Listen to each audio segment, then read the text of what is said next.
Hello students, कैसे हैं। मेरा नाम है मैनपाल सिंह और मेरे यूट्यूब चैनल एमएस पथेरिया पे आपका स्वागत है।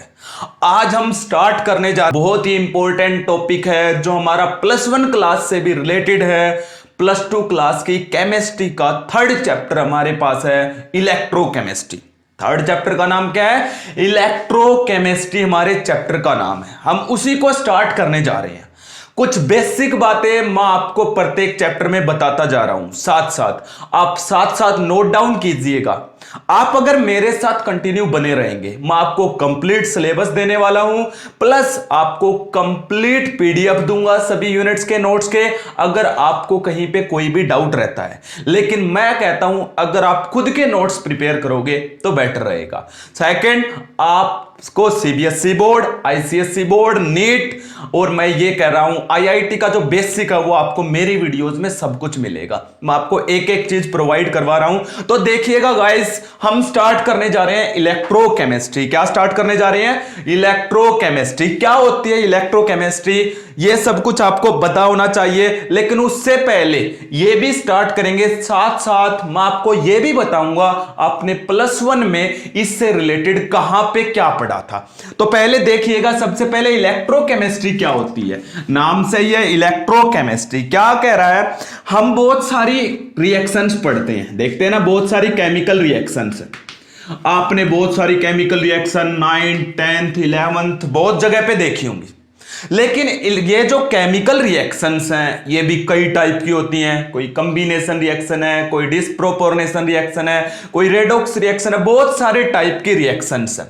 लेकिन बच्चों, इन रिएक्शंस के अंदर क्या होता है? इन रिएक्शंस के अंदर कुछ ना कुछ एनर्जी भी प्रोड्यूस होती है। जब कोई रिएक्शन होती है तो उसमें एनर्जी एब्जॉर्ब भी हो सकती है और प्रोड्यूस भी हो सकती है। लेकिन क्या करा है, एक रिएक्शन के अंदर जो एनर्जी है उसे हम केमिकल एनर्जी बोलते हैं। जब एक रिएक्शन होती है तो उसके अंदर जो एनर्जी है उस एनर्जी को हम क्या नाम देते हैं? Chemical energy. यानी कि एक रिएक्शन के अंदर जो एनर्जी है उसे हम क्या नाम देते हैं? केमिकल एनर्जी नाम दिया जाता है। अब आपको यह पता भी, एक रिएक्शन को सीधी सी बात है हम ये कह सकते हैं केमिकल एनर्जी कह सकते हैं या नहीं कह सकते हैं? तो केमिकल एनर्जी या केमिकल रिएक्शन बात सेम है। तो इस यूनिट में क्या कह रहा है, हमें केमिकल एनर्जी कहां से मिलेगी? केमिकल रिएक्शन से। उस केमिकल एनर्जी का अभी तक हम वेस्टेज कर रहे थे। इससे पहले जब तक इलेक्ट्रोकेमिस्ट्री नहीं आई थी तो हम केमिकल एनर्जी का वेस्टेज कर रहे थे। वेस्टेज का मतलब वो हमारे कोई काम नहीं आ रही थी। तो इसलिए क्या किया गया, साइंटिस्ट ने कुछ यूज किया।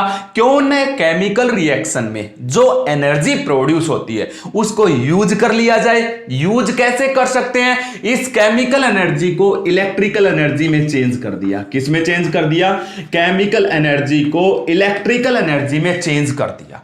इस तरीके से केमिकल एनर्जी का इलेक्ट्रिकल एनर्जी में कन्वर्ट होना, chemical energy into electrical energy में कन्वर्ट कर दिया। तो chemical energy into electrical energy. या फिर क्या है, कभी कभी कुछ रिएक्शन ऐसी भी होती हैं जो अपने आप से नहीं होती हैं, हमें उनके अंदर क्या करना पड़ता है? हमें उनको फोर्सली करवाना पड़ता है। लेकिन करवाते क्यों है? क्योंकि हमें कहीं ना कहीं उन रिएक्शंस की भी जरूरत होती है। इसलिए हम क्या करते हैं, उन रिएक्शन को करवाने के लिए हम करंट देते हैं। क्या देते हैं? करंट। और करंट को हम कौन सी एनर्जी बोलते हैं? Electrical energy. क्या नाम दिया जाता है? ये जैसे कि ये रहा इलेक्ट्रिकल एनर्जी। तो हमने क्या किया, कोई रिएक्शन हुई, उसमें जो एनर्जी हुई उसे केमिकल एनर्जी, उसको हमने करंट में चेंज कर लिया जिसको हम इलेक्ट्रिकल एनर्जी बोलते हैं। सेम वे में कहीं कहीं पे आपको इलेक्ट्रिकल एनर्जी पहले देनी पड़ेगी। किसको? किसी रिएक्शन को परफॉर्म करवाने के लिए पहले हम उसको करंट देंगे, यानी कि हमने उसको इलेक्ट्रिकल एनर्जी प्रोवाइड की। जब आप उसको इलेक्ट्रिकल एनर्जी प्रोवाइड करोगे तो वो किस में कन्वर्ट हो जाएगा? केमिकल एनर्जी में। क्या मतलब है इस स्टेटमेंट का? इस स्टेटमेंट का मतलब ये है, कुछ रिएक्शन जो नहीं होती हैं उनको हम करवाने के लिए क्या देते हैं? इलेक्ट्रिकल एनर्जी उन रिएक्शन को हम प्रोवाइड करते हैं। जब हम उनको इलेक्ट्रिकल एनर्जी यानी कि करंट देते हैं तो वो रिएक्शन हो जाती है, और रिएक्शन जब होगी तो उसमें क्या होगा, केमिकल एनर्जी बनेगी या नहीं बनेगी। तो इसलिए क्या कह रहा है, किसी रिएक्शन में रिएक्शन हुई, उसमें एनर्जी प्रोड्यूस हुई, उसको केमिकल एनर्जी, उसको हमने करंट में चेंज कर लिया जिसको हम इलेक्ट्रिकल एनर्जी बोलते हैं, या फिर कुछ रिएक्शन ऐसी थी जो नहीं हो रही थी, इसलिए हमने क्या किया, उनको करंट दे दिया। करंट का मतलब हमने उसको क्या दिया, इलेक्ट्रिकल एनर्जी। इलेक्ट्रिकल एनर्जी देने से वो रिएक्शन हो गई, और जब रिएक्शन होगी तो उसमें भी क्या प्रोड्यूस होगी, केमिकल एनर्जी। तो किसी केमिकल एनर्जी को इलेक्ट्रिकल एनर्जी में या इलेक्ट्रिकल एनर्जी को केमिकल एनर्जी में कन्वर्ट करना, इन सब की स्टडी को क्या बोला जाता है, इलेक्ट्रोकेमिस्ट्री बोला जाता है। क्या बोलते हैं इन सब की स्टडी को, इलेक्ट्रोकेमिस्ट्री बोला जाता है। अब इन इलेक्ट्रोकेमिस्ट्री का एक दो एग्जांपल और भी लेते हैं। जब इस तरीके से हम केमिकल एनर्जी को इलेक्ट्रिकल एनर्जी में या इलेक्ट्रिकल एनर्जी को केमिकल एनर्जी में चेंज करते हैं तो ये पोल्यूशन फ्री होती हैं। कैसी होती हैं, ये मोस्ट ऑफ द जो प्रोसेस है ये पोल्यूशन फ्री होते हैं। और आजकल हमारे इन्वायरमेंट में पोल्यूशन बहुत ज्यादा बढ़ रहा है, इसलिए पोल्यूशन को कम करने के लिए हम इनका बहुत ज्यादा यूज करते हैं। कैसे, मान लेते हैं हमें कहीं करंट की रिक्वायरमेंट है तो वहां पे हम कोई केमिकल रिएक्शन करवा देंगे, उस केमिकल रिएक्शन से केमिकल एनर्जी प्रोड्यूस होगी, और उस केमिकल एनर्जी को हम किस में चेंज कर लेंगे, इलेक्ट्रिकल एनर्जी में, और उस करंट का हम यूज कर लेंगे। इसी तरीके से मान लेते हैं हमें कहीं पे कोई रिएक्शन की रिक्वायरमेंट है, वो रिएक्शन नहीं हो रही है तो हमने उनको करंट दिया, मतलब इलेक्ट्रिकल एनर्जी दी, और इलेक्ट्रिकल एनर्जी किस में चेंज होगी, वहां पे रिएक्शन होने लग गई। उस रिएक्शन को क्या बोलते हैं, केमिकल एनर्जी। कहने का मतलब केमिकल रिएक्शन को केमिकल एनर्जी और करंट को हम क्या नाम दे सकते हैं, इलेक्ट्रिकल एनर्जी। तो केमिकल एनर्जी से इलेक्ट्रिकल एनर्जी, इलेक्ट्रिकल एनर्जी से केमिकल एनर्जी का कन्वर्जन हो जाता है। इन सब की स्टडी को हम क्या नाम देते हैं, इलेक्ट्रोकेमिस्ट्री। तो branch of chemistry that deals with the study of conversion of chemical energy into electrical energy and electrical energy into chemical energy, that is known as electrochemistry. और भी प्रोसेस बताता हूं हमारी जनरल लाइफ में क्या होती है। हमारी सेंसरी सेल्स होती है, सुना होगा सेंसरी सेल्स। क्या होती है सेंसरी सेल्स, हमारे प्रत्येक बॉडी में कहीं ना कहीं पे, जैसे हमें हाथ में कोई पिन लगी, फौरन हमारे माइंड तक मैसेज पहुंचता है नहीं पहुंचता है। तो हमारी सेंसरी सेल से जो मैसेज है वो ब्रेन तक ट्रांसफर होते हैं, या ब्रेन से मैसेज सेंसरी सेल तक ट्रांसफर होते हैं। ये सब क्या है, इन सब के अंदर भी इलेक्ट्रोकेमिस्ट्री का यूज है, इसलिए हम क्या पढ़ रहे हैं, इलेक्ट्रोकेमिस्ट्री को पढ़ रहे हैं। तो ये था बेटा जनरल नॉर्मल बातें, यानी कि इलेक्ट्रोकेमिस्ट्री के बारे में जो जो आप पढ़ोगे। बोलो बच्चों समझ में आया या नहीं आया? अरे समझ आ रहा है या नहीं आ रहा है? आप मेरे साथ बनिए तो आप कंटिन्यू चलते रहिएगा, आपको कंप्लीट सिलेबस मिलेगा। इससे पहले सॉल्यूशन, इलेक्ट्रोकेमिस्ट्री, आगे केमिकल काइनेटिक्स, आपको कंटिन्यू सिलेबस मिलता रहेगा। अकॉर्डिंग टू एनसीईआरटी मैं कंप्लीट कवर करूंगा। एनसीईआरटी वो चीज है बच्चों, अगर आपने एनसीईआरटी को कवर कर लिया तो आपका सब कुछ हो गया, क्योंकि एनसीईआरटी से बड़ी कोई चीज नहीं है। इलेक्ट्रोकेमिस्ट्री के बारे में अब आगे देखिएगा, इलेक्ट्रोकेमिस्ट्री के बारे में क्या क्या पढ़ेंगे।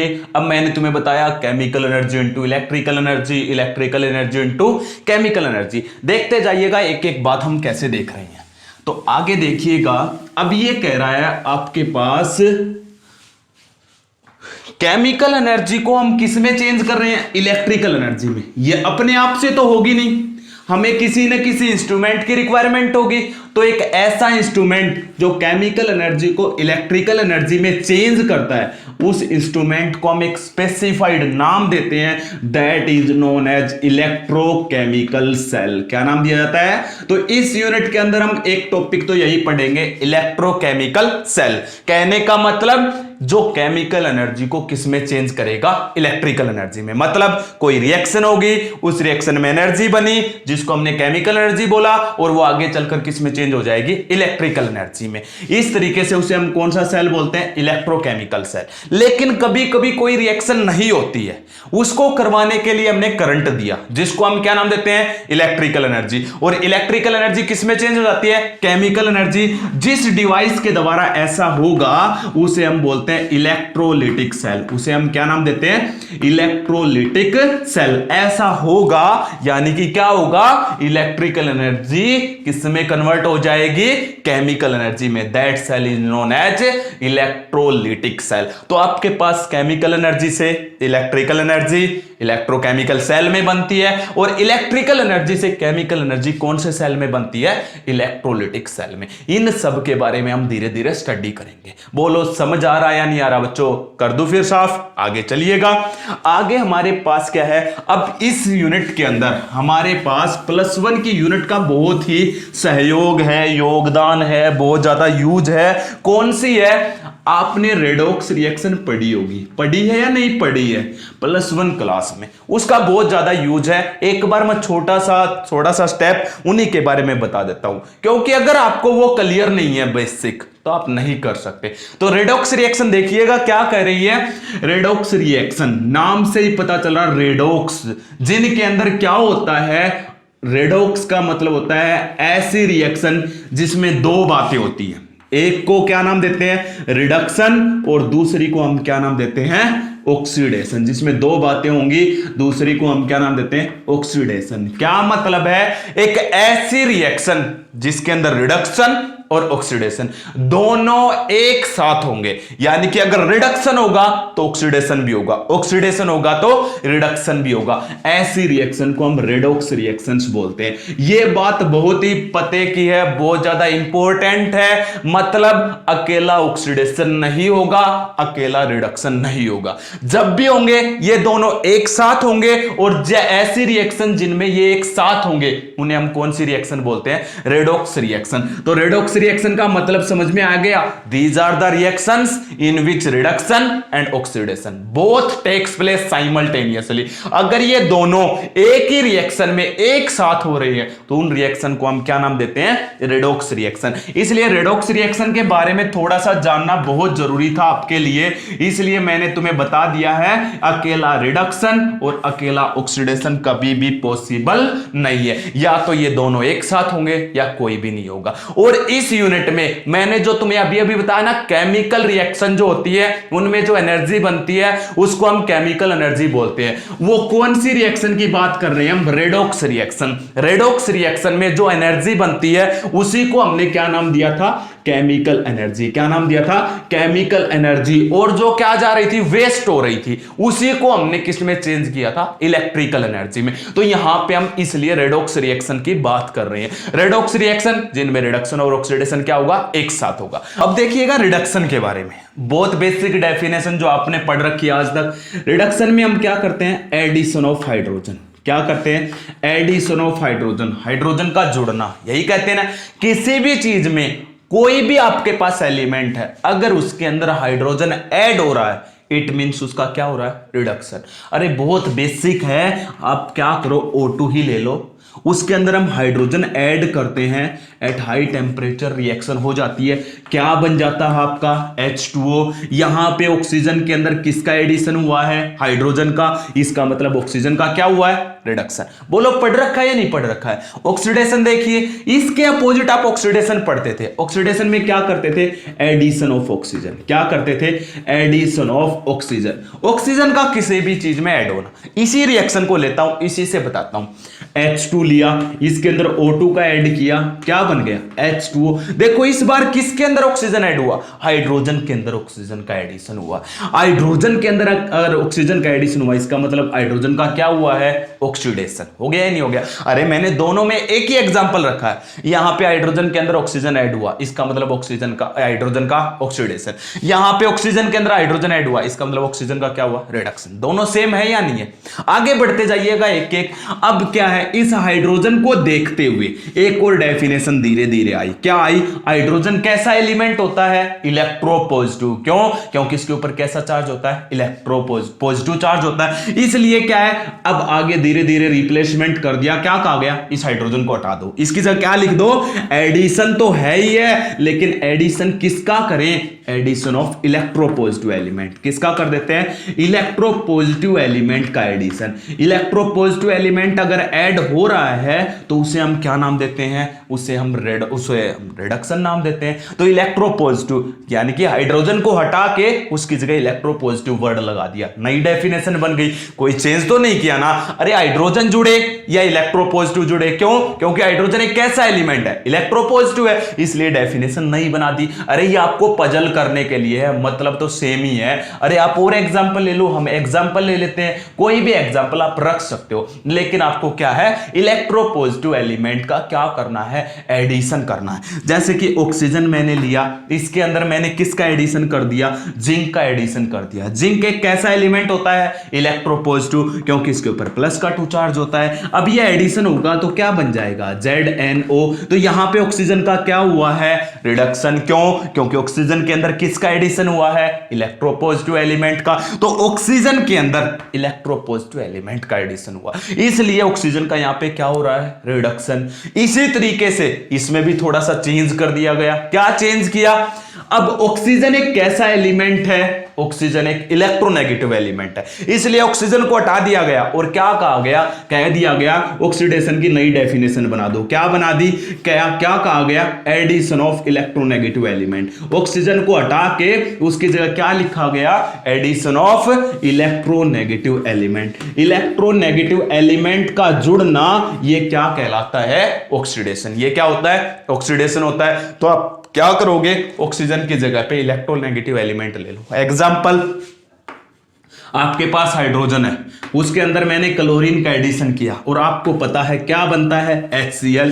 क्लोरीन एक कैसा एलिमेंट है, इलेक्ट्रोनेगेटिव एलिमेंट है, इसका एडिशन किसके अंदर हुआ है, हाइड्रोजन के अंदर हुआ है, इसका मतलब हाइड्रोजन का क्या हुआ है, ऑक्सीडेशन। तो धीरे धीरे ये नए नए कंसेप्ट आते गए, बहुत सारी डेफिनेशन बन गई। ये आपको बोलो सब समझ में आया ही नहीं आया, अरे सिर्फ 2 वर्ड याद रखो, आपको ये समझो ऑक्सीडेशन रिडक्शन के बेसिक पता चल गए। क्या वर्ड पता करो, सिर्फ एक तो आप इलेक्ट्रोनेगेटिव एलिमेंट के बारे में पता कर लो और एक क्या पता करो, इलेक्ट्रोपॉजिटिव एलिमेंट। पहले मैं आपको इलेक्ट्रोनेगेटिव एलिमेंट बताता हूं। नॉर्मली याद रखो क्या, 16th ग्रुप के एलिमेंट, ऑक्सीजन सल्फर, 2 तो ये याद रखो, एक नाइट्रोजन 15th ग्रुप का याद रखो, एक फ्लोरीन, क्लोरीन, ब्रोमीन और आयोडीन, ये हैलोजन फैमिली के। अगर ये एलिमेंट आपको दिखते हैं, वैसे तो मोस्ट कॉमनली इनको इलेक्ट्रोनेगेटिव एलिमेंट बोला जाता है, लेकिन एक और तरफ अगर मैं देखूं तो पूरे पी ब्लॉक एलिमेंट को किसमें काउंट किया जाता है, इलेक्ट्रोनेगेटिव। लेकिन नॉर्मली बता रहा हूं, जो आपको सबसे ज्यादा याद रखने वो ये वाले हैं, इलेक्ट्रोनेगेटिव एलिमेंट्स हो गए। अब आप बात कीजिएगा इलेक्ट्रोपॉजिटिव, यहां पे आपको कौन से याद रखने हैं, इलेक्ट्रोपॉजिटिव एलिमेंट्स। इलेक्ट्रोपॉजिटिव में कौन कौन से आते हैं, आप सबने फर्स्ट ग्रुप पढ़ा है, सेकंड ग्रुप पढ़ा, इनको याद कर लो, पता होगा first group second group, lithium है, सोडियम है, पोटासियम है, रुबिडियम है, सीजियम है। सेकेंड ग्रुप में बेरिलियम है, मैग्नीशियम है, कैल्शियम है, स्ट्रोंशियम है, बेरियम है। ये सब एलिमेंट किसके अंदर आते हैं, इलेक्ट्रोपॉजिटिव। अगर इलेक्ट्रोपॉजिटिव कहीं पे भी ऐड हो रहा तो रिडक्शन, इलेक्ट्रोनेगेटिव ऐड हो रहा तो क्या हो जाएगा, ऑक्सीडेशन। धीरे धीरे हम आगे बढ़ रहे हैं, इतना पता चल गया। मैंने एग्जांपल भी आपके सामने रखे हैं, आप इसको नोट डाउन कीजिएगा। अभी रिडक्शन और ऑक्सीडेशन के बारे में बहुत सारी बातें हैं, वो बातें तो हमारी रहती अभी है जिनकी हमें इलेक्ट्रोकेमिस्ट्री में जरूरत है। तो आप आगे चलिएगा, पहले आप इसको नोट डाउन कीजिएगा, फिर आगे बढ़ रहे हैं।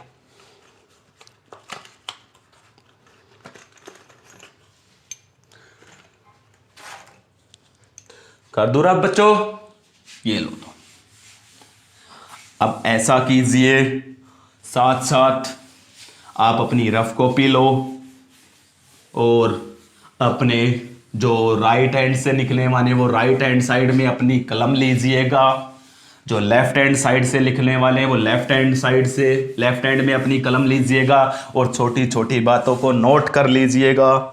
फिर आगे बढ़ रहे हैं, आगे देखिएगा। फिर से हम किसके बारे में बातें कर रहे थे, हम बात कर रहे थे रिडक्शन, और दूसरा हम किसके बारे में बात कर रहे थे, ऑक्सीडेशन। तो सुनते जाइएगा इनके बारे में और थोड़ा सा आगे। धीरे धीरे क्या हुआ, इलेक्ट्रोपॉजिटिव और इलेक्ट्रोनेगेटिव की बातें हट गई। अब चले गए इलेक्ट्रॉन्स की तरफ। किसकी तरफ चले गए? इलेक्ट्रॉन्स की तरफ। इलेक्ट्रॉन्स में क्या कह रहा है? रिडक्शन क्या कह रहा है? रिडक्शन में सुनिएगा, ये कह रहा है किसी भी चीज के अंदर क्या है? Gain of electron, gain of electron by any element by any atom. अगर कोई भी एलिमेंट, कोई भी एटम इलेक्ट्रॉन को गेन करता है, क्या करता है? गेन करता है। गेन ऑफ इलेक्ट्रॉन अगर होता है तो उसे हम नाम देते हैं रिडक्शन। क्या नाम दिया जाता है? रिडक्शन। आप मोस्ट कॉमनली अक्सर लिखते हो क्लोरीन ने इलेक्ट्रॉन को ले लिया Cl नेगेटिव, लिखते हैं या नहीं लिखते हैं? ऐसा करते हैं। ऑक्सीजन है, कोई भी है, इलेक्ट्रोनेगेटिव एलिमेंट इलेक्ट्रॉन को ले लेता Cl नेगेटिव। यहां पे इसने इलेक्ट्रॉन को गेन किया है या नहीं किया है? इसको हम क्या नाम देते हैं? रिडक्शन। और तो छोड़ो, आपने अक्सर यह भी पढ़ा होगा H पॉजिटिव है, इलेक्ट्रॉन को गेन करता है, H बना लेता है, ऐसा भी सुना है। यहां पे इसने इलेक्ट्रॉन को क्या किया है? गेन। ये भी क्या है? रिडक्शन। और आपको जब इसका पता चल गया भाई गेन ऑफ इलेक्ट्रॉन अगर रिडक्शन है तो इसके अपोजिट क्या हो जाएगा? Loss of electron. Loss of electron को हम क्या नाम देंगे? जिसमें से भी इलेक्ट्रॉन का लॉस हो रहा है उसे हम क्या नाम देंगे? ऑक्सीडेशन नाम दिया जाएगा। ऑक्सीडेशन में लॉस ऑफ इलेक्ट्रॉन, अरे हम अक्सर लिखते हैं सोडियम है वो इलेक्ट्रॉन को लूज करके क्या बनाता है? Na पॉजिटिव प्लस में इलेक्ट्रॉन, यही करता ना। तो लॉस ऑफ इलेक्ट्रॉन अगर है तो उसे हम क्या नाम देते हैं? ऑक्सीडेशन। तो एक आपके पास रिडक्शन, दूसरा आपके पास ऑक्सीडेशन। अरे जहां पे इलेक्ट्रॉन का लूज हो रहा हो, लेकिन इसी को फिर थोड़ा सा और मॉडिफाइड कर दिया गया। इसी डेफिनेशन को क्या कर दिया गया? देखते जाइएगा, बहुत सारे कंसेप्ट आए, लेकिन हम जो बेसिक बातें हैं उनका पता करना है, हमें सब कुछ थोड़े ही जानना है। यहां पे आपको बेसिक जानना है। बेसिक देखते जाइएगा क्या क्या जानना है। अब यहां पे रिडक्शन में मैंने कहा गेन ऑफ इलेक्ट्रॉन, ठीक है। गेन ऑफ इलेक्ट्रॉन से क्या होता है? गेन ऑफ इलेक्ट्रॉन से क्या होगा? या तो उसके ऊपर कोई पॉजिटिव चार्ज होगा, वो न्यूट्रल हो जाएगा, या उसने कोई इलेक्ट्रॉन को लिया तो वो नेगेटिव चार्ज को गेन कर लेगा। लॉस ऑफ इलेक्ट्रॉन में इलेक्ट्रॉन को छोड़ने के बाद उसके ऊपर पॉजिटिव चार्ज इंक्रीज हो जाएगा। इसलिए एक नया टॉपिक ऐड कर दिया गया, ऑक्सीडेशन स्टेट। आपने सुना होगा ऑक्सीडेशन स्टेट, सुना है या नहीं सुना है? क्या होता है ऑक्सीडेशन स्टेट? अरे ऑक्सीडेशन स्टेट हम अक्सर बोलते हैं। आपको मैं एक नॉर्मल चीज बता रहा हूं, charge gain by any element, charge gain by any element by any atom लिख लो, कॉल्ड ऑक्सीडेशन स्टेट। वही उसका क्या होता है? Oxidation state. एग्जांपल ले लो, यहां पे क्लोरीन ने बताओ एक इलेक्ट्रॉन को लेने के बाद कितना चार्ज गेन किया? -1। यही इसका ऑक्सीडेशन स्टेट हो गया। हो गया या नहीं हो गया? यहां पे हाइड्रोजन पे कितना चार्ज था? +1। यही इसका ऑक्सीडेशन स्टेट हो गया। यहां पे सोडियम पे कोई चार्ज नहीं है तो इसका 0 ऑक्सीडेशन स्टेट हो गया। यहां पे एक इलेक्ट्रॉन छोड़ दिया, इलेक्ट्रॉन छोड़ा है, इलेक्ट्रॉन निकलेगा तो पॉजिटिव चार्ज बढ़ता है, ये तो पता होगा। कोई इलेक्ट्रॉन छोड़ेगा तब। यहां पे इसने कितना चार्ज ले लिया? +1 ले लिया। हो गया या नहीं हो गया? इसी को हम क्या नाम देते हैं? Oxidation state. नॉर्मली बोला जाता है। वैसे ऑक्सीडेशन स्टेट के और भी बहुत सारे तरीके हैं। क्या? जैसे कि आपके पास ये आ जाए MnO4 नेगेटिव है, यहां पे इस मैग्नीज का ऑक्सीडेशन स्टेट बताओ, तब आप क्या करते हो? तब हम क्या करना पड़ता है? इस मैग्नीज के ऊपर कितना चार्ज है वो कैलकुलेट करना पड़ता है। कैलकुलेट करने के मैं अलग अलग तरीके बताऊंगा, लेकिन नॉर्मल तरीका क्या होता है वो देखेंगे। तो जो चार्ज है किसी भी एटम पे जो आता है उसी को हम क्या नाम देते हैं? Oxidation state. यही है। अब ऑक्सीडेशन स्टेट में क्या कह रहा है? इसी को रिडक्शन और ऑक्सीडेशन से रिलेट कर दिया गया। क्या रिलेशन दे दिया गया? रिलेशन दे दिया गया। क्या कह रहा है? अगर ऑक्सीडेशन स्टेट आपका डिक्रीज हो रहा है, क्या हो रहा है? डिक्रीज हो रहा है, तो उसे हम रिडक्शन बोलते हैं। उसको हम क्या नाम देते हैं? रिडक्शन। अरे सिंपल सी बात है, कोई इलेक्ट्रॉन को लेगा तो उसका पॉजिटिव चार्ज क्या हो जाएगा? न्यूट्रल। जैसे कि हाइड्रोजन पे पॉजिटिव था, इसने इलेक्ट्रॉन को लिया तो इसका पॉजिटिव चार्ज न्यूट्रल, यानी कि चार्ज कम हो रहा है। यहां पे +1 था, यहां पे चार्ज कितना आ गया? 0। तो चार्ज क्या हुआ? डिक्रीज। यानी कि ऑक्सीडेशन स्टेट अगर डिक्रीज हो रहा तो उसे हम क्या नाम देते हैं? रिडक्शन नाम दिया जाता है। हो गया। उसके अपोजिट ऑक्सीडेशन, आप समझ गए होंगे, जहां पे चार्ज क्या होगा? Oxidation state increase. अगर ऑक्सीडेशन स्टेट आपका इंक्रीज हो रहा है तो उसे हम क्या नाम देते हैं? ऑक्सीडेशन बोला जाता है। एग्जाम्पल आपके सामने है, सोडियम पे कितना चार्ज था, 0। इसने इलेक्ट्रॉन को लूज कर दिया तो इसके ऊपर कितना चार्ज आ गया, +1। 0 से +1 पे पहुंच गया, 0 से कितने पे पहुंच गया, +1 पे पहुंच गया। तो ये क्या हुआ है, ऑक्सीडेशन। तो ये था रिडक्शन, ये था ऑक्सीडेशन। बोलो समझ में आया या नहीं आया? अरे कुछ और पूछना है तो आप कमेंट सेक्शन में रख सकते हो। तो मेरे प्रिय विद्यार्थियों, अगर आपको कोई भी डाउट है तो, लेकिन आप थोड़ा सा सेंस के साथ देखिएगा। जब भी आप वीडियो को देखते हो, फुल कंसंट्रेशन आपका वीडियो पे होना चाहिए, अदर थिंग्स पे नहीं होना चाहिए। तो ऑक्सीडेशन बोलो, रिडक्शन बोलो, इलेक्ट्रोकेमिस्ट्री में हमने क्या क्या पढ़ा, केमिकल एनर्जी, इलेक्ट्रिकल एनर्जी, ये सब कुछ मैंने तुम्हें बता दिया है। ऑक्सीडेशन रिडक्शन के अलग अलग तरीके बता दिए। हो गया इतना। अब आपको मैं बताऊंगा ऑक्सीडेशन अगर कहीं पे हुआ है तो उसको कैसे डिनोट करते हैं, रिडक्शन कहीं पे हुआ है तो उसको कैसे डिनोट करते हैं। उसके बाद हम ऑक्सीडेशन स्टेट भी थोड़ी बहुत निकालना सीखेंगे, क्योंकि इसकी भी जरूरत हमें हो सकती है, कई जगह पे जरूरत होगी। जैसे एक फैराडे लॉ आएगा, वहां पे आपको इसकी बहुत जरूरत है, इसलिए मैं ये टॉपिक तुम्हें करवा रहा हूं। वहां पे बहुत जरूरत है इस चीज की, ठीक है। ये सारी चीजें आप वैसे पढ़ चुके हो, लेकिन फिर भी आपको रिक्वायरमेंट है। तो आप देखिएगा, अगर आपको मान लेते ये लिखना है, क्लोरीन से क्लोरीन नेगेटिव बना है, इस रिडक्शन को आप कैसे शो करोगे, डिनोट कैसे करोगे? बहुत पते की बात है, ये छोटी छोटी बातें। अरे क्लोरीन से क्या बना है, क्लोरीन नेगेटिव, तो क्लोरीन ये था, उसके ये लगाते ऑब्लिक, फिर क्या बन गया, क्लोरीन नेगेटिव, ये बन गया। क्लोरीन से क्या बन गया, क्लोरीन नेगेटिव बन गया। क्लोरीन से क्या बना है, क्लोरीन नेगेटिव आपका बन चुका है। ये है कौन सा हो गया अब ये देखो, यहां पे इसका ऑक्सीडेशन स्टेट 0, कोई चार्ज नहीं है। यहां पे इस पे कितना चार्ज है, -1। क्या हुआ है, डिक्रीज। और डिक्रीज मीन्स अभी बता था क्या होता है, रिडक्शन। तो ये देखो यहां पे डिक्रीज हुआ है, अगर ये डिक्रीज हुआ तो ये क्या है, रिडक्शन को शो कर रहा है। किसको शो कर रहा है, ये रिडक्शन को। अब ऑक्सीडेशन को देखिएगा, मैंने ऐसे लिख दिया, सोडियम ऑब्लिक सोडियम पॉजिटिव, ऐसे ही लिखा जाएगा, सोडियम ऑब्लिक सोडियम पॉजिटिव। यहां पे देखो इस पे कितना चार्ज है, 0। यहां पे इसके ऊपर कितना चार्ज है, +1। क्या हुआ है, इंक्रीज। अगर ऑक्सीडेशन स्टेट इंक्रीज हुआ तो इसे हम क्या नाम देते हैं, ऑक्सीडेशन। तो जब भी आपसे पूछा जाए ऑक्सीडेशन और रिडक्शन, आप इनको ऐसे डिनोट कर लोगे या नहीं कर लोगे, ये बहुत जरूरी है, आपको समझ आना चाहिए। मैं और भी देखूंगा, आगे एग्जांपल रखेंगे। एक बार हम ऑक्सीडेशन स्टेट को कैलकुलेट करना सीख लेते हैं, लेकिन उससे पहले ये बताओ बच्चों, आपको ये समझ आ गया है नहीं? अरे हो गया या नहीं हो गया? आपने क्या किया है, सिर्फ जिसका पहले है वो पहले लिख दिया, बाद में वो बाद में लिख दिया, और चार्ज चेक करो क्या ये रियल में ऑक्सीडेशन है। क्योंकि कभी कभी हमारे से गलती हो जाती है, क्या, जैसे कि मैं ऐसे लिख दूं Na पॉजिटिव ऑब्लिक Na, बहुत सारे क्या करेंगे, सर ये तो ऑक्सीडेशन। अरे पहले चेक तो कर लो, यहां पे सोडियम पे कितना चार्ज है, +1, यहां पे सोडियम पे 0 हो गया, +1 से 0 डिक्रीज, ये तो रिडक्शन हो गया। आपने लिखना क्या, ऑक्सीडेशन। इसलिए इन बातों का ध्यान जरूरी है रखना। तो पता चल गया आपको ऑक्सीडेशन और रिडक्शन को कैसे डिनोट करते हैं। अब आगे बढ़िएगा, ऑक्सीडेशन स्टेट को आप कैलकुलेट कैसे करते हो। तो हम ऑक्सीडेशन स्टेट को कैलकुलेट करना सीख लेते हैं एक बार, फिर आगे देखेंगे। एक दो एग्जाम्पल मैं आपके सामने रखूंगा, लेकिन रखने से पहले आपको थोड़ी सी बहुत पता तो होना चाहिए। कुछ एलिमेंट ऐसे होते हैं, कुछ एलिमेंट ऐसे होते हैं जब किसी के साथ जुड़ जाते हैं, जब किसी के साथ जुड़ जाते हैं तो उनके पास चार्ज फिक्स होता है। क्या होता है, उनके पास चार्ज फिक्स होता है। जब कोई एलिमेंट, कुछ एलिमेंट ऐसे होते हैं, जैसे कि एग्जाम्पल है आपके सामने हाइड्रोजन है। जब हाइड्रोजन किसी से जुड़ जाता है तो नॉर्मली इसके ऊपर +1 चार्ज होता है। कितना चार्ज होता है, +1 चार्ज होता है नॉर्मली। अगर किसी से जुड़ा हुआ है तब, अगर ये अकेला लिखा हुआ है, जैसे कि मैंने लिख दिया H2, तब तो इस पे 0 माना जाएगा। अगर अकेला ऐसे लिखा हुआ है तो उस पे 0, और अगर किसी के साथ कंबाइंड फॉर्म में है तो नॉर्मली इसके ऊपर +1।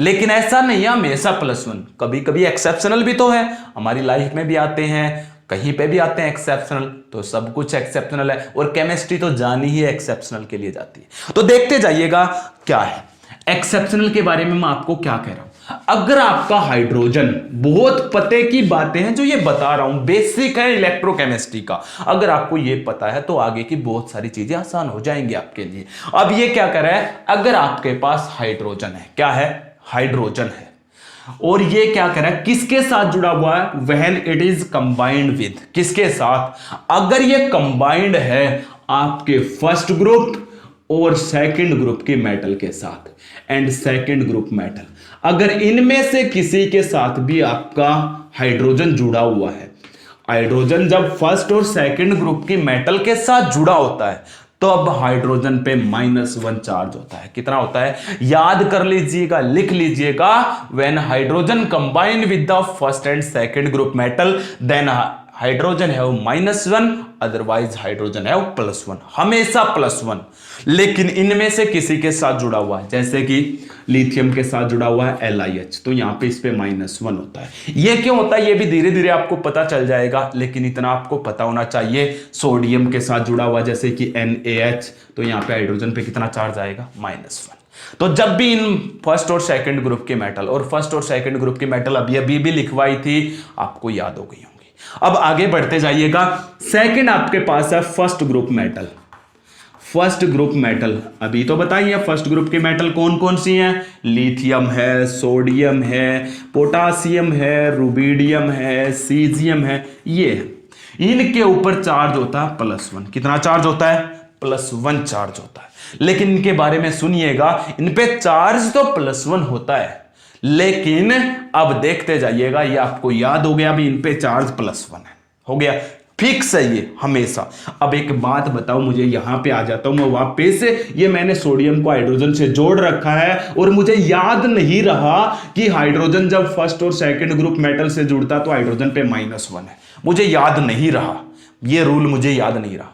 लेकिन आपको ये तो याद होगा, ये तो बहुत समय से पढ़ते आ रहे हो, फर्स्ट ग्रुप के मेटल पे कौन सा चार्ज होता है, +1। अब आपको याद है भी सोडियम पे +1 है, ये तो आपको याद है। अब आप लिख दोगे भी मुझे तो याद किया था, मैंने तो याद किया था हाइड्रोजन पे भी +1।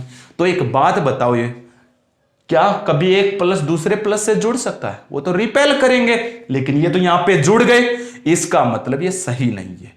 इट मींस इस पे तो फिक्स है, फिर आपके माइंड में आ जाना चाहिए, हां सर ने एक जगह बताया था कि यहां पे हाइड्रोजन जब फर्स्ट और सेकंड ग्रुप के मेटल से जुड़ता है तो इस पे -1। अरे वैसे भी आ गया, कैलकुलेट भी कर लो, +1 और -1 क्या होता है, न्यूट्रल। क्योंकि एक एलिमेंट, एक जो मॉलिक्यूल बनता है वो तभी स्टेबल होता है जब उसके ऊपर प्लस और माइनस क्या होते हैं, इक्वल होते हैं। बोलो समझ आया ही नहीं आया? अरे ये छोटी छोटी जो बातें बता रहा हूं ना, ये बहुत ज्यादा इंपॉर्टेंट है। अब पता चल गया, तो आपका क्या है, फर्स्ट ग्रुप की मेटल के साथ अगर जुड़ा हुआ है, कहीं पे भी जुड़ी हुई है, तो फर्स्ट ग्रुप के मेटल पे क्या होता है, +1। इसी तरीके से आ जाइएगा सेकंड ग्रुप मेटल। अब सेकंड ग्रुप के मेटल को जब हम देखते हैं तो सेकंड ग्रुप के मेटल पे +2 चार्ज होता है। कितना चार्ज होता है, +2। कौन कौन सी हैं आपके पास, बेरिलियम है, मैग्नीशियम है, कैल्शियम है, स्ट्रोंशियम है, बेरियम है, ये सब किस में आती है, सेकंड ग्रुप। इनके ऊपर +1 +2 होता है, ये भी फिक्स है, कभी चेंज नहीं होता। और अब फिर से मान लेते हैं मैंने मैग्नीशियम के साथ हाइड्रोजन को जोड़ दिया, MgS2। अब आपको मैग्नीशियम का तो याद है +2, हाइड्रोजन का भूल गए। क्या भूल गए, जब हाइड्रोजन सेकंड ग्रुप के मेटल से जुड़ता है तो हाइड्रोजन पे कितना चार्ज आता है, -1। तो आप यहां से कैलकुलेट कर लो ना, कैसे, एक हाइड्रोजन का X, दो हाइड्रोजन का कितना होता है, 2x। देखो कैलकुलेट करने का तरीका बता रहा हूं, एक हाइड्रोजन का x मानोगे जिसका कैलकुलेट करना है, दो हाइड्रोजन का 2x, एक मैग्नीशियम पे कितना होता है, +2। इन सबको जोड़ लो, और ये दोनों का जोड़ जो है वो 0 के इक्वल रखा जाता है। लेकिन कब, जब बाहर कोई चार्ज ना हो। अगर कोई चार्ज होता तो उसके इक्वल रखते, अब कोई चार्ज नहीं था तो 0 के इक्वल रखा, ये 2 उधर चला गया, 2x = क्या हो गया, -2। x कितना आ गया, x = -2/2 कितना आ गया, -1। देखो हाइड्रोजन पे आ गया या नहीं आ गया, -1। कब, जब ये फर्स्ट और सेकंड ग्रुप मेटल से जुड़ता है। तो आगे आपको कैलकुलेट करना, ये छोटी छोटी बातें हैं जो आपको पता होनी चाहिए। अब आगे बढ़िएगा, आगे अगर हम और कुछ देखते हैं, ऑक्सीजन के बारे में आ जाइएगा। ऑक्सीजन के बारे में क्या कर रहा है, ऑक्सीजन ऑलवेज हम लिखते हैं -2 -2 -2 -2, यही लिखते हैं ना। लेकिन कुछ एक्सेप्शनल भी हैं। क्या क्या एक्सेप्शनल है वो सुनते जाइएगा, फिर मैं आगे आपको बताता हूं। तो ऑक्सीजन के बारे में क्या है, ऑक्सीजन के बारे में है अगर कहीं पे पेरोक्साइड है, आप कहोगे सर ये क्या होता है, ये भी बताएंगे भी पेरोक्साइड भी जरूर क्यों नहीं, अगर ऑक्सीजन ऑक्सीजन से जुड़ा हुआ है तो उसे पेरोक्साइड बोलते हैं, ठीक है। और अगर पेरोक्साइड है तब ऑक्सीजन पे -1 चार्ज होता है। कितना चार्ज होता है, -1 चार्ज होता है। ऑक्सीजन पे कितना चार्ज होता है, -1। लेकिन अगर सुपर ऑक्साइड है, अगर सुपर ऑक्साइड है तो वहां पे ऑक्सीजन पे, पूरे ऑक्सीजन पे एक ऑक्सीजन पे -1/2 होता है। कितना होता है, -1/2 होता है। तो देखिएगा मैं ये भी बताऊंगा आपको। 2 एक्सेप्शनल और हैं ऑक्सीजन के, वे और लिख देता हूं यहीं के साथ के साथ। अगर ऑक्सीजन फ्लोरीन से जुड़ा हुआ है, O2F2 बना रहा है, तब ऑक्सीजन पे होता +1 चार्ज। और ऑक्सीजन अगर OF2 बना रहा है तब ऑक्सीजन पे होता +2। ये ऑक्सीजन के 3 एक्सेप्शनल है, 1, 2 और एक ये रहे 3। आप एक बार नोट डाउन कीजिएगा, फिर मैं आगे आपको बताता हूं।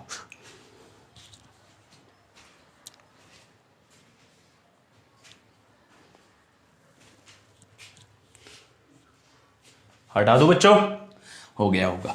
ये बातें आपको पता चल गई हैं, तो अब आप देखते जाइएगा।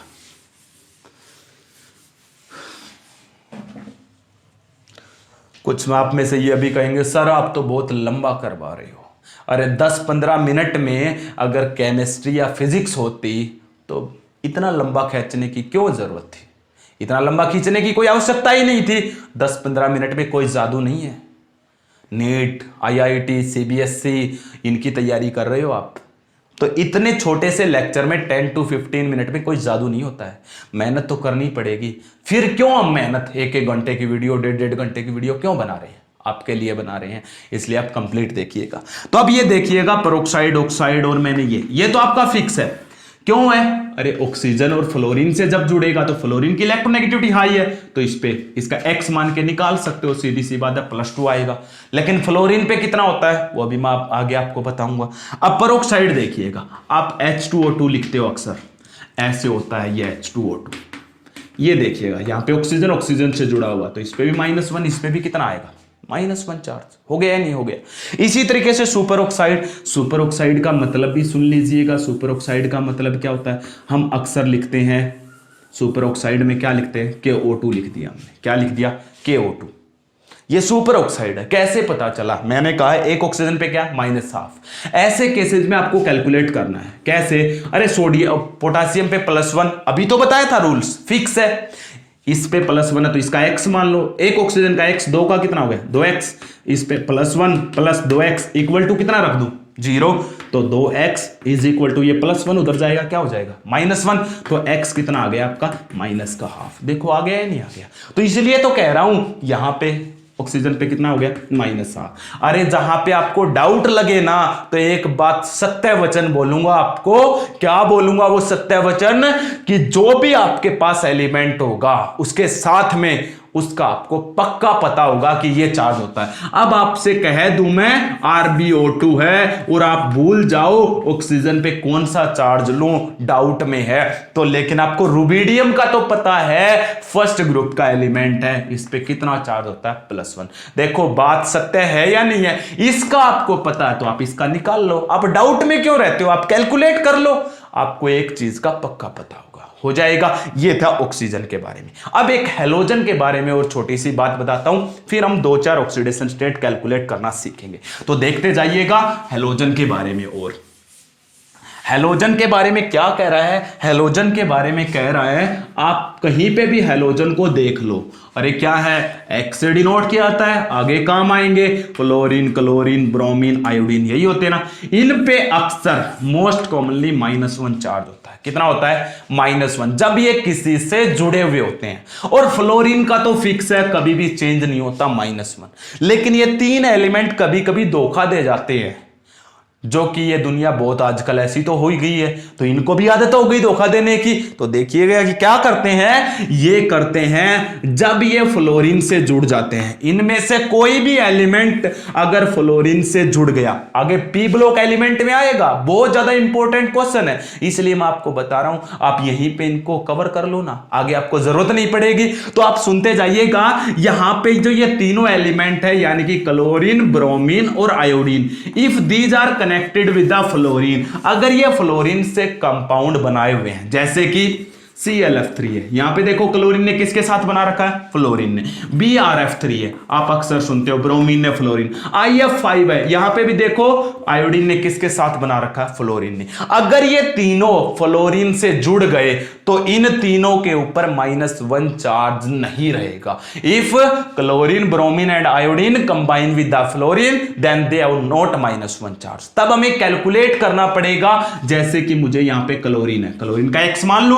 अब एक क्लोरीन का X है प्लस एक फ्लोरीन का कितना होता है, -1, 3 फ्लोरीन का कितना हो गया, -3, और बाहर कितना चार्ज है, कोई चार्ज नहीं है इसके एलिमेंट के, तो इस कंपाउंड के, तो 0। ये -3 उधर जाएगा तो किसका हो जाएगा, +3, यानी कि इस क्लोरीन पे कितना, +3। ब्रोमीन पे निकालोगे तो +3 आएगा, आयोडीन पे निकालोगे तो कितना आएगा, +5। अगर आपका क्लोरीन, ब्रोमीन और आयोडीन फ्लोरीन से जुड़ गए तो याद रखना, क्या बात याद रखोगे, याद रखने की बात यह है बच्चों कि यहां पे क्लोरीन, ब्रोमीन और आयोडीन पे -1 चार्ज नहीं रहेगा, इनके ऊपर कोई अदर चार्ज आएगा जो आपको कैलकुलेट करना पड़ेगा। अब आपके पास पते की बात यह है, देखो क्लोरीन, ब्रोमीन और आयोडीन ये तीनों भी क्या है, हैलोजन है, और आपका फ्लोरीन भी हैलोजन है। हैलोजन हैलोजन से जुड़ गए, ये कंपाउंड बना दिए, तो इन नए टाइप के कंपाउंड को एक नाम दिया जाता है इंटरहैलोजन कंपाउंड। क्या नाम दिया जाता है इनको, इंटरहैलोजन कंपाउंड नाम देते हैं। तो एक नए टाइप के कंपाउंड बन गए इंटरहैलोजन कंपाउंड। हो गया या नहीं हो गया। अब आगे बढ़ते जाइएगा, आगे हम क्या कह रहे हैं, एक बात तो हो गई हैलोजन के बारे में। हैलोजन की दूसरी बात सुनिएगा, अगर क्लोरीन, ब्रोमीन और आयोडीन ये तीनों कहीं पे भी ऑक्सीजन से जुड़ गए, कहीं पे भी ऑक्सीजन से जुड़ गए, तो फिर से इनके ऊपर -1 चार्ज नहीं रहेगा। ऑक्सीजन का तो आपको पता है कितना होगा, -2। जैसे कि एक एग्जांपल रखता हूं, Cl2O5 है, यहां पे क्लोरीन पे देखो कितना आएगा। ऐसे केस में आपको कैलकुलेट करना पड़ेगा। अरे एक क्लोरीन का X, 2 क्लोरीन का कितना मान लिया, 2X, प्लस एक ऑक्सीजन पे -2, 5 पे कितना हो गया, -10, इक्वल टू किसके रखूंगा, बाहर कोई चार्ज नहीं है तो 0 के इक्वल रखूंगा। आप कैलकुलेट कर लीजिएगा, यहां पे क्लोरीन पे कितना चार्ज आएगा, +5 चार्ज आएगा। ये हो गया या नहीं हो गया बच्चों। तो इस तरह की बातें आपको, छोटी छोटी बातें आपको पता होना चाहिए, जरूरी है, कंपलसरी है, अदरवाइज आप आगे फिर से धोखा खाओगे, जैसे इन्होंने दिया है धोखा। तो आपको क्या है, आगे डिफिकल्टी आएगी, प्रॉब्लम्स क्रिएट होंगी, फिर आप कहोगे सर हम वहां पे कर लेते तो अच्छा रहता। अरे ये धीरे धीरे इतनी मोटी किताब है, इतनी मोटी हो जाएगी और आपको लगने लगेगा सर अब तो ये नहीं हो सकती, इसलिए कह रहा हूं साथ साथ लेक्चर्स को कवर कीजिएगा। हो गया। अब आगे बढ़ते हैं, ऑक्सीडेशन स्टेट 2-4 कंपाउंड को निकालने सीखते हैं, उनके बारे में जो बातें बता रहा हूं, जैसे यहां पे बताइए, ये सारे काम की बातें हैं, बहुत ज्यादा इंपॉर्टेंट है। तो आगे देखिएगा, अब हटा दूं इसको, रफ कर दूं अगर आपने नोट डाउन कर लिया है। तो आगे देखिएगा, अब क्या कह रहा है, जैसे कि एक इस यूनिट में बहुत ज्यादा यूज होने वाली है MnO4 नेगेटिव, बहुत ज्यादा यूज होता है MnO4 नेगेटिव, आपको बहुत जगह मिलेगा, पता नहीं कितनी जगह, और ये कन्वर्ट हो जाता है Mn2 पॉजिटिव में। तो यहां पे क्या लिखा जाता है, जब ये ऐसा होता है ना, तो यहां पे पूछा जाता है यहां पे कितने इलेक्ट्रॉन का ट्रांसफर हुआ है, यहां पे कितने इलेक्ट्रॉन का ट्रांसफर हुआ है। और ये आप कैसे कैलकुलेट कर सकते हो, बाय द ऑक्सीडेशन स्टेट। तो आपको ऑक्सीडेशन स्टेट के बारे में पता होना चाहिए। तो आप ऑक्सीडेशन स्टेट का अगर आपको पता है तो आप इजीली बता सकते हो कितना इलेक्ट्रॉन का ट्रांसफर हुआ। अरे यहां पे मैग्नीज का देखना है, वहां पे अकेला मैग्नीज है, आप कहोगे सर ऑक्सीजन नहीं है। अरे ऑक्सीजन का क्या करना है, मैग्नीज से काम चल रहा है आपका, इसका कैलकुलेट करो, X मैग्नीज का प्लस एक ऑक्सीजन का -2, 4 का कितना हो गया, -8, इक्वल टू बाहर कितना चार्ज है, -1, ये उधर चला जाएगा तो X कितना हो जाएगा, +8 -1, X इज इक्वल टू कितना हो गया, +7। हो गया या नहीं हो गया।